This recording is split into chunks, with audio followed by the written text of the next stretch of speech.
સુરત જિલ્લા કાનૂની સેવા સત્તા મંડળ દ્વારા આજે આયોજિત કન્ટિન્યુઅસ લોક અદાલતને ઝળહળતી સફળતા મળી છે.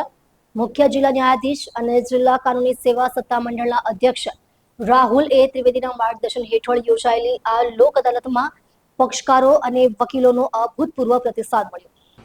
લોક અદાલતમાં મોટર વાહન અકસ્માતના કુલ 10 કેસનો નિકાલ કરવામાં આવ્યો. તેમાં એક કેસમાં ₹38 લાખની મોટી રકમનું સમાધાન થયું. MACP કેસોમાં કુલ 90,18,875નો એવોર્ડ કરવામાં આવ્યો, જેમાં મૃતકના વારસોને તાત્કાલિક વળતર ચૂકવવાનો આદેશ થયો. ચેકબાઉન્સના કુલ 489 કેસનો નિકાલ થયો. 3 મોટા ચેકબાઉન્સ કેસમાં સમાધાન થયું, જેમાં એક કેસમાં ₹94 લાખની મોટી રકમનું સમાધાન અને વસૂલાત નોંધાઈ.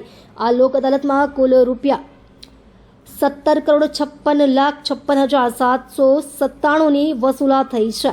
લોક અદાલતને સફળ બનાવવામાં district bar association, city bar association અને MACP સિવિલ અને ક્રિમિનલ કેસોમાં પ્રેક્ટિસ કરતા વકીલોનો વિશેષ સહકાર રહ્યો. મુખ્ય જિલ્લા ન્યાયાધીશ રાહુલ એ ત્રિવેદીએ જાહેર જનતાને અનુરોધ કર્યો છે કે તેઓ આગામી લોક અદાલતનો વધુમાં વધુ લાભ લઈ પોતાની તકરારોનો સમાધાનકારી રીતે નિકાલ કરાવે.